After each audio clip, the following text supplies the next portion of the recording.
عارف ايه اكتر حاجه مضايقاني في مسلسل ون بيس؟ الممثل اللي كان عامل دور كوبي ده. بصراحه الواد ده كان مزعج جدا. هو اولا كان ممثله وتحولت لممثل. الكائن اللي كان بيعمل دور كوبي ده كان مزعج جدا. كل معلوماته عن التمثيل ان انت يا معلم كل ما يجي لك حاجه في الوايت كاميرا اقف وبره بس كده، اي حاجه تانية لها علاقه بالتمثيل ما يعرفهاش. غير كده كان مزعج وكانت شخصيه سطحيه وان دايمنشنال ملهاش اي لازمه، عكس كوبي اللي في الانمي تماما اللي هو كان شخصيه ليها دوافع وليها موتيفيشن جامده جدا. ده كان حاجه تفصلني من المسلسل وتخليني اصلا مش عايز اكمله، اللي هو كان بيطلع كتير جدا وكل ما كان بيطلع يلا يا عم انجز، يلا يا عم عدي.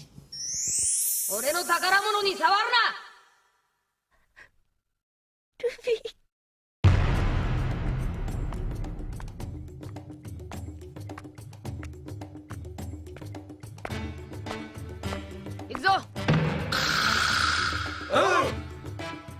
السلام عليكم. مسلسل وان بيس الواقعي من انتاج نتفليكس. طبعا لو انتم ما تعرفوش فانا واحد من الناس اللي بتعشق انمي وان بيس. انمي وان بيس بالنسبه لي هو سقف عالم الانمي، الانمي المفضل بالنسبه لي، اكتر انمي انا اتفرجت عليه. بتفرج على وان بيس من اكتر من 15 سنه، متابعه حلقه بحلقه، وطبعا واضح من البوسترات اهو.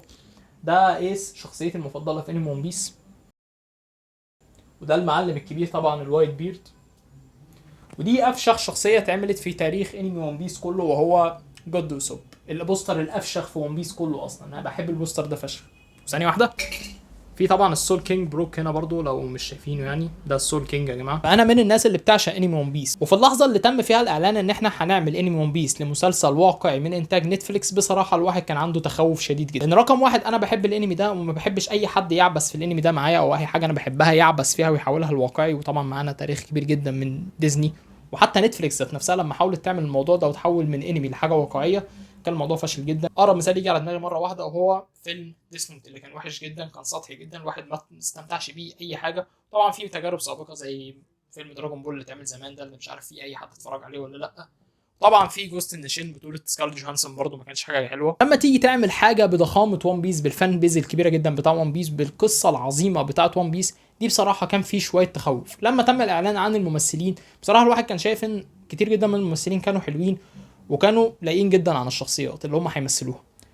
وبعد الاعلان الاول كان الواحد بصراحه احساسه ان هو يعني مش قوي ومش قوي، في حاجات خايف منها، في حاجات مش عارف يعملوها ازاي. ولكن مع نزول المسلسل والواحد بعد ما اتفرج عليه الانطباع الاول على المسلسل ده وهو بصراحه ان هو مسلسل كويس متماسك، يعني مقارنه بالاعمال اللي اتحولت من انمي لحاجه واقعيه بصراحه نقدر نقول ان هو احسنهم بفرق كبير جدا. كمان لو هنتكلم على المزايا الموجوده في المسلسل ده فاحنا بنتكلم على حاجات كتيره جدا، في مزايا كتيره جدا موجوده في المسلسل ده بصراحه. من اهمها وهو ان في المسلسل ده روح، تحس ان الناس اللي شغاله على المسلسل ده كلها كان عندها روح، كان عندها حماس انها تمثل، من اول الممثلين لحتى الناس اللي كاتبه المسلسل.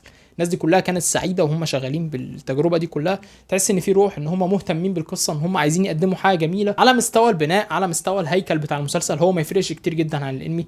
استعملنا حاجات عشان هم 8 حلقات بس هم اللي هنحكي فيهم القصه بتاعت تجميع الطاقم كلها. 8 حلقات المفروض منهم ان احنا نلخص تقريبا بتاع 40 ل 50 حلقه. حاجه تانية من المزايا وهو الاداء التمثيلي. طبعا على راس القائمه احسن شخص عمل الاداء ده وهو الممثله اللي عملت نامي اللي هي ايميلي راد. بصراحه اكتر واحده كنت حاسس انها فعلا مستمتعه وهي بتعمل الشخصيه وعايزه تعمل حاجه بتاعتها.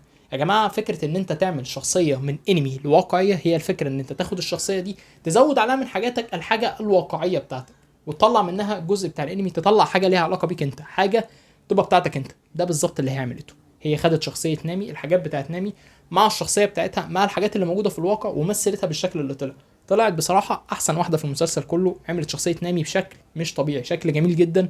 من اول مسلسل لاخره كانت هي الشخصيه المفضله عندي اصلا. بعدها على طول يجي الممثل اللي عمل شخصيه باجي. انا واحد من الناس اول ما شفت باجي في الاعلان بصراحه كنت خايف جدا، ما كنتش عارف هم هيعملوه ازاي، يعني اللي هو كان شكله اهبل ومش حلو، يعني ما كانش عاجبني. بس بصراحه الممثل اللي عمل باجي كان رائع، كان فوق الرائع كمان. عمل الشخصيه زي ما الكتاب بيقول. ومن بعدها طبعا يجي زورو ويجي الممثل بتاع سانجي، وكلهم بصراحه والله كانوا حلوين جدا. ولكن دول اعلى اتنين بصراحه من وجهه نظري، او اعلى ثلاثه كمان لو ضفنا عليهم الممثل بتاع زورو اللي كان واخد الشخصيه برضو عاملها حاجه شبهه، رغم ان في حاجه بسيطه جدا كده قد كده. الصوت مش هو صوت زورو، وانا مش عارف اربط الشخصيتين. يعني صوت زورو انا عارف ان هو صوت اجهش كده قوي، الصوت ده تحسه برضو لسه يعني لا، محتاج انك تنشف صوتك شويه. حاجه كمان وهي ان التحديات بتاعه السي جي اي بصراحه كانت موفقه، كل اللي استعملوه فيها كان ممتع جدا وكان جميل جدا. بصراحه حسيت ان الموضوع كان هيبقى فيه سلوبي وكان هيبقى فيه فلوب بشكل مش طبيعي، ولكن لا، على عكس ما توقعت. حتى الشغل بتاع المطاط بتاع لوفي كان ممتع، كان جميل، كان شكله حلو. مش احسن حاجه ممكن تطلع، ولكن لو انت عايز تعمل شخص بقوه المطاط بقوه الجم بتاعت لوفي هي دي احسن حاجه انت ممكن تطلعها من الموضوع ده، مش فيش احسن من كده، مفيش اعلى من كده. المسلسل اوفرول كده يعني كان تجربه جميله وتجربه تستمتع بيها، وواحد بيتفرج على الانمي من الهارد كور فان بتاع انمي ون بيس، يعني من الناس اللي ما تهزرش معاهم في الموضوع ده.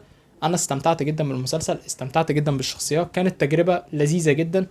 ولكن ولكن ولكن كان في عيوب كتير واضحة جدا جدا جدا. من الحاجات اللي ضايقتني في المسلسل بصراحة وهي ان احنا همشنا كتير جدا من الشخصيات الاساسية. شخصية يوسوب، شخصية سانجي، الشخصيات دي اتهمشت بشكل مش طبيعي. انا ما كنت متضايق جدا بطريقة التعامل مع الشخصيات دي في الانمي. انا ارتبطت بشخصية يوسوب من اول مرة اتعرضت بيها بشكل كبير جدا. حسيت فعلا ان الشخص ده رغم ان هو جبان، رغم ان هو كذاب، رغم ان هو فيه كل الصفات دي، ولكن الشخصيه دي برضو عندها موتيفيشن، وموتيفيشن محترمه جدا، وهو بيحاول يكبر نفسه.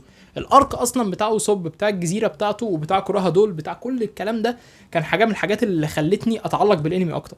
في لقطات اصلا ما كانتش ينفع تتشال، ما كانتش ينفع ان انت تشيلها، المفروض كنت تحطها بشكل تاني حتى، ولكن هو اضطر ان هو يشيلها خالص. حتى المعركه اللي كانت بين كوراها دول وبين لوفي كانت وحشه جدا، كانت يعني سطحيه وبطيئه، وحتى حسيت حاجات ان يعني احنا عاملينها بس عشان ايه موجوده في الانمي، فاحنا لازم نحطها بالشكل ده. ولكن الموضوع كان فيه تسارع وكان فيه تسرع، انا متفهمه، بس ده ما كانش افضل حاجه ممكن تتقدم من الشخصيه دي. نفس الفكره من ناحيه سانجي. الارك كله اللي عملوه بتاع مطعم براتي لا يمكن مقارنته باي شكل من الاشكال بالارك بتاع براتي اصلا، لان ارك براتي اللي في الانمي واحد من الاركات اللي خلت شخصيه سانجي هي الشخصيه المفضله عندي في انمي ون بيس كله. انا يا جماعه واحد فان فيفورت بتاعي سانجي، انا بحب سانجي جدا، شخصيتي المفضله في انمي ون بيس. انا كان نفسي اتعلق بيه برضو زي ما اتعلقت بيه في الانمي، اتعلق بيه برضو في المسلسل، ولكن ده ما حصلش. حسيت ان احنا حطينا الشخصيه برضو عشان المفروض انها تكون محطوطه نفس القصه. احترمت جدا فيهم فكره ان هم لما جابوا الماضي بتاع سانجي مع زيف هم استخدموا السورس ماتيريال الاصليه، مش زي ما جابوها في الانمي حاولوا يعملوها خفيفه شويه، يعني جابوها زي ما جابوا في المانجا. دي احترمتها جدا، ودي كانت صراحه حاجه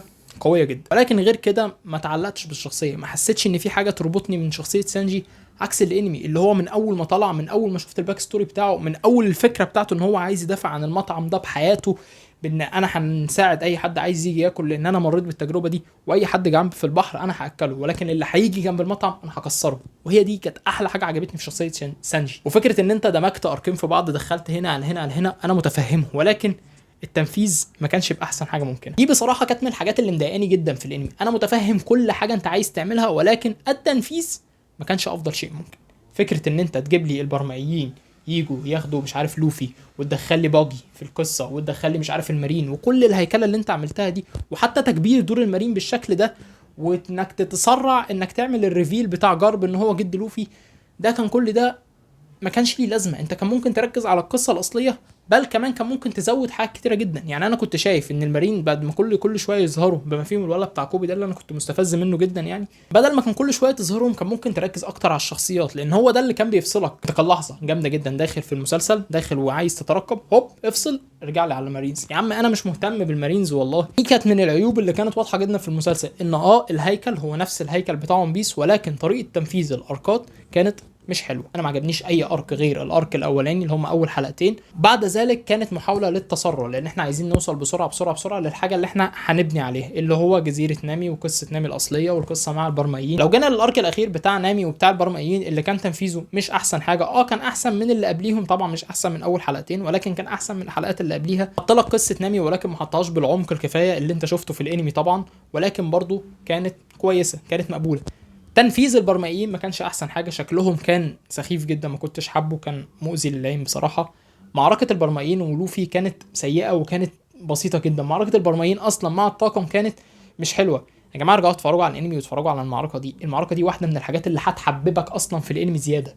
يعني اللحظه بتاعت لوفي لما يمسك ايد نامي ويحط الاسترو هات عليها، دي كانت من اللحظات الفارقه، اللحظات اللي اصلا خلتك تحب الطاقم ده زياده. المشهد ده لوحده اصلا ده من احسن مشاهد ون بيس في التاريخ.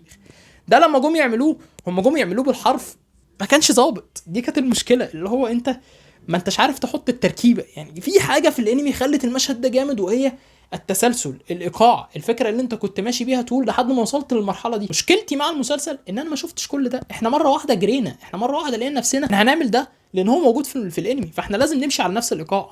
نفس الفكره برضو اللي كانت موجوده في ارك باراتي، المعركه اللي كانت ما بين زورو وكانت ما بين ميهوك. المعركه دي كانت جامده جدا في الانمي، وبصراحه تنفيذها كان في المسلسل كان خطير. نفس الفكره نفس كل حاجه، ولكن في الانمي كانت محطوطه بشكل ان الايقاع بتاع الانمي لازم يوصل للمرحله دي. في المسلسل كان فيها حاجه غريبه، ما كانتش برضو بنفس القوه، ما كانش فيها نفس التاثير. انت لما اتفرجت عليها في الانمي كانت بتاثر فيك بشكل كبير جدا. في المسلسل حلو او ممتع، بس التاثير يا صديقي، التاثير اللي الانمي عمله ده مش طبيعي عليك، اللي يخليك تتعلق بالشخصيات دي للاسف ما كانش موجود في المسلسل. حاجه كمان وانا عايز اتكلم فيها، وهو شخصيه لوفي. يا اخوانا شخصيه لوفي في الانمي شخصيه جامده جدا، شخصيه قويه، ما بيخافش من حد، مش اهطل مش عبيط، لا هو شخصيته كده، ان هو شخص اللي على قلبه على لسانه، ما بيخافش من حد. اي حد هيجي يمي، اي حد هيجي من اصدقائي هنحط عليه قوي، جرب اللي مدربه، فانتوا بتتكلموا على واحد قوي جدا كمان. وفي الانمي كل الاعداء اللي كانوا واقفين قدام لوفي كانوا بيعانوا منه. في المسلسل انا ما حسيتش بكده، انا حسيت ان احنا لازم نمشي على سياق الانمي، لازم نمشي ان كل الاعداء اللي بيقفوا قدام لوفي بيتهزموا. ولكن هل لوفي ده شخصيه قويه عشان كده هو بيهزمهم؟ ما حسيتهاش. معركه لوفي اورلونج زي ما قلت ضعيفه جدا. لوفي اصلا في الحته بتاعه ميهوك وبتاعه زورو اللي عمله في الانمي هيبين لك ان قد ايه لوفي شخصيه بتتاثر وبتحب الطاقم بتاعها بشكل كبير، عكس اللي انت شفته في المسلسل. وحتى اللحظه بتاعت زورو لما رفع السيف وقسم للوفي ان انا مش هخسر مره تانية، كانت في الانمي كانت لحظه عاطفيه، لحظه ممكن تخليك تتاثر، تخليك فعلا تدمع. في المسلسل احنا لازم نعملها زي الانمي، حتى لو ما كانتش ظابطه، لا احنا هنتعمل زي الانمي. دي من الحاجات اللي كانت ضايقتني جدا. يا جماعه اعملوا الحاجه بتاعتكم، مش شرط تكون زي الانمي بالظبط، اعملوا الحاجه اللي انتوا فيها مكملين. انا محترم جدا كل الحاجات اللي انتوا خدتوها، محترم جدا كل اللحظات اللي انتوا عايزين تمروا عليها، ومحترم جدا فكره ان انتوا عندكم باشن عايزين تمشوا عليه. ولكن مشكلتي الاساسيه وهي كل حاجه بتاعتكم، اعملوا كملوا على اللي انتوا ماشيين عليه، خلي عندكم جرأة زياده ان انتوا تعدلوا، تدوا حاجه ليها علاقه بالواقع. مشكلتي مع تنفيذ الانمي والواقع ان احنا عايزين ننفذ الانمي زي ما هو موجود في الانمي، وده ما بيظبطش. لا، نفذ الانمي زي الواقع، خد منه الحاجه اللي تنفع تتنفذ في الواقع ونفذها في الواقع.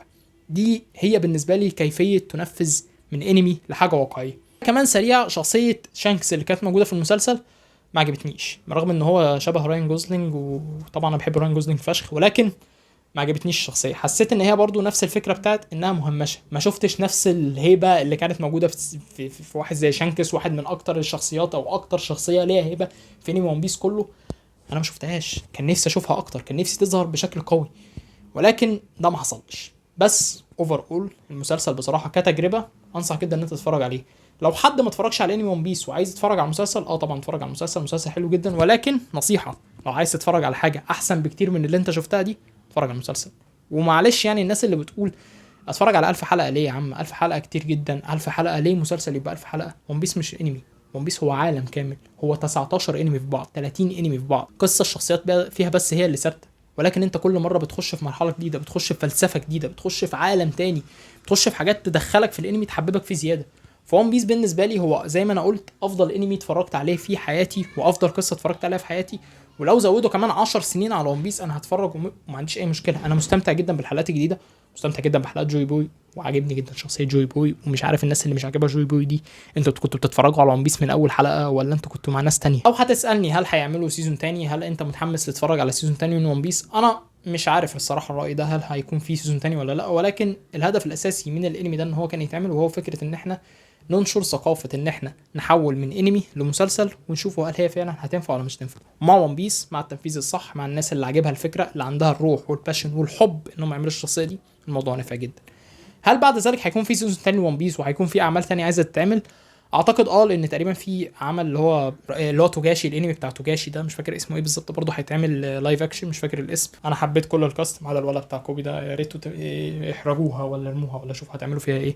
ولكن اوفر اول انا مستمتع جدا، انا حبيت جدا التجربه، تجربه جديده وفريده من نوعها، واتمنى اشوفها بتحصل تاني، واتمنى اشوف النجاح بتاع ون بيس ده بيوصل لانميات تانية. ولكن زي ما قلت، اعملوا الحاجه بتاعتكم، خدوا اللي موجود من الانمي ادمجوه بالواقع واللي موجود في الواقع، وطلعوا الشيء اللي تقدروا تعملوه. صدقني هي دي الفكره، هي دي السر اللي محدش عارف يوصل له. انا متاكد ان ده هم لو عملوا كده هيطلعوا حاجه نظيفه جدا، وهيطلعوا حاجه جميله جدا.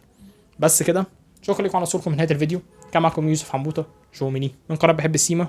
اشوفكم ان شاء الله في فيديو جديد، سلام عليكم.